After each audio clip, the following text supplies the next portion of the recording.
അതുകൊണ്ട് ഇന്നത്തെ ദൈവകൽപ്പന പുത്രനിൽ വിശ്വസിച്ച് രക്ഷ പ്രാപിക്കുക, നീതീകരിക്കപ്പെടുക എന്നതാണ്.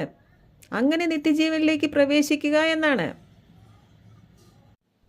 1-ാം അധ്യായത്തിൽ വിശ്വാസത്തിൻ്റെ അനുസരണത്തിൻ്റെ ഈ ദൈവകൽപ്പന പറഞ്ഞ ശേഷം 2-ാം അധ്യായത്തിലും 3-ാം അധ്യായത്തിൻ്റെ പകുതി വരെയും സകല മനുഷ്യരും, യഹൂദരും ജാതികളും പാപികളാണെന്നും ദൈവം എല്ലാവരെയും ന്യായം വിധിക്കും എന്നും പൗലോസ് അറിയിച്ചു. തുടർന്ന് 3-ാം അധ്യായത്തിൻ്റെ 21-ാം വാക്യം മുതൽ വിശ്വാസത്താലുള്ള നീതീകരണത്തിൻ്റെ കൂടുതൽ കാര്യങ്ങൾ വിശദീകരിക്കുകയാണ്. 3-ാം അധ്യായത്തിൻ്റെ 21-ാം വാക്യം ശ്രദ്ധിക്കൂ.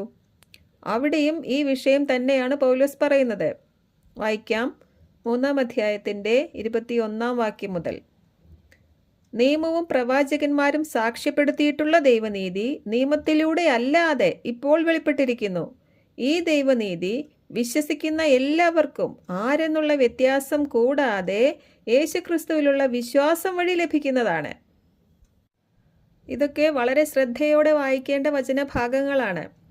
പൗലോസിനെ ഭരമേൽപ്പിച്ച സുവിശേഷത്തിൻ്റെ രഹസ്യങ്ങളാണ് ഈ വചനഭാഗങ്ങളിൽ അടങ്ങിയിരിക്കുന്നത്. എന്താണ് പൗലോസ് ഇവിടെ വീണ്ടും പറയുന്നത്?